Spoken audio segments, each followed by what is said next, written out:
Когда мы с вами познакомились, да, вы были владельцами успешной логистической компании. Прям бизнес так бизнес, да? Да, такой подростковый. Да, Помните, вот мы еще как с вами вы- обсудили эту тему? Как вы докатились от логистической успешной компании, прям реально прибыльной, да? Очень хорошо прибыльной. Прям Она же очень. Да, осталась, очень хорошо. До Работает? школы! Слава До богу. школы! Ты сейчас взяла такой раз и Нет, ну я к тому, что ценность. это очень тяжелый бизнес. Это не тот, это не про деньги, по да. сути, на самом Ну, то есть деле. вот это, да? расскажите немножко о вашей трансформации Я как лидеров. я расскажу. Просто вот один пример, и вы вообще все абсолютно точно поймете.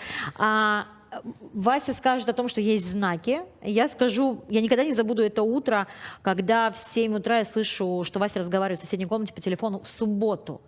Я вот так открываю дверь, говорю, фура ушла. Он такой, да. И я говорю, куда шла? В Питер, новая коллекция. Все из Зары. Я такая, в смысле? И такая говорю, сколько нам лет? 25, 26? Нормально, говорю, отдадим. Через 5 лет все.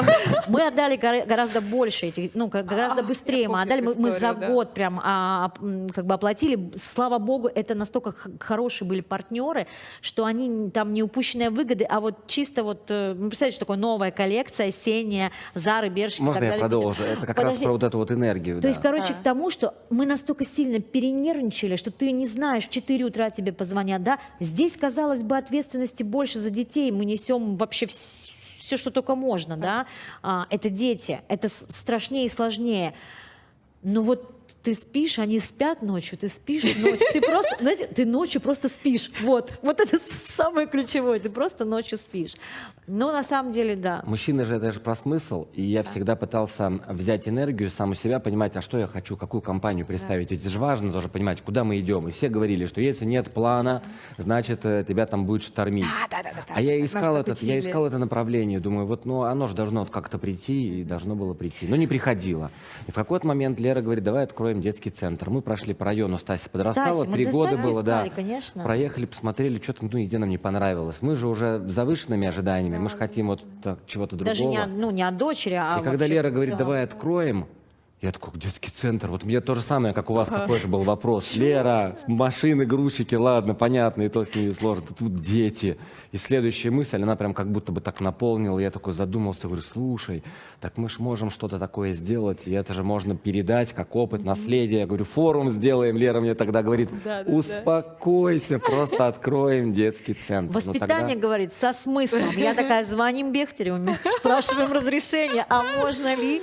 Ну и спустя какое-то время, да, мы стали наблюдать, что это очень прям минутку, Лерок. Лера сидит, вокруг нее педагоги, и я смотрю, такие они все светлые, они быстро притянулись. Понимаешь, когда ты что-то благородное в этом мире хочешь сделать, как будто бы вот тебя прям, ну, все складывается, вот так. Все Они до сих пор закручивается. работают все. Ух ты. Да. И вы знаете, я недавно пришла к выводу, когда что-то там в сторис очередной раз подписывала, не совсем моя работа, но в смысле это необходимость такая, да. И прям реально понимаю, слушайте, ну девочка с Чукотки, Василий Иванович у нас из многодетной семьи, вот все вот эти истории кажутся смешными, они есть, такие они есть. И мы создаем реально одну из передовых в среднем сегменте транспортных компаний, у которой было KPI, 99,8. Я отвечу теперь. Главная мысль сейчас пришла. Почему мы перешли в детский? После наших сессий в логистике я на самом деле расширил свое понимание, как вообще работают организации. Начали изучать спиральную динамику благодаря вам. Посмотрели, что вообще вокруг. И я думаю, блин, я вообще какая нафиг тут логистика? Ведь реально с водителями нельзя о духовном говорить. Им вот это вот все, штрафы, наказания. Нет, это там... вообще не мой стиль. Я не хотел никогда быть руководителем таким. И я начал, и меня потянуло в другое поле. Значит, всему свое время. Как только ты становишься быть готов к чему-то другому, да, ты приходишь. И ты хочешь хорошей, качественной математики, я говорю, а не матюкатики, потому что по-другому ты количество такое действительно грузчиков, водителей, ты просто их не соберешь. И, конечно же, у меня вот этих вот, не то чтобы лидерских, силы, характера у меня больше, потому что воли больше. Потому что я первая в семье, это тоже огромный, как бы, огромное влияние оказывает. Первая в семье педагога еще. Да, еще в семье педагога. И я могу сказать, что мне была... У меня мама, у меня все, у меня бабушка, мама, папа, все. Очень сложно Причем я всю жизнь педагогам. говорила, что я никогда не буду вообще иметь отношения к детям. Ну, в смысле, вот по работе.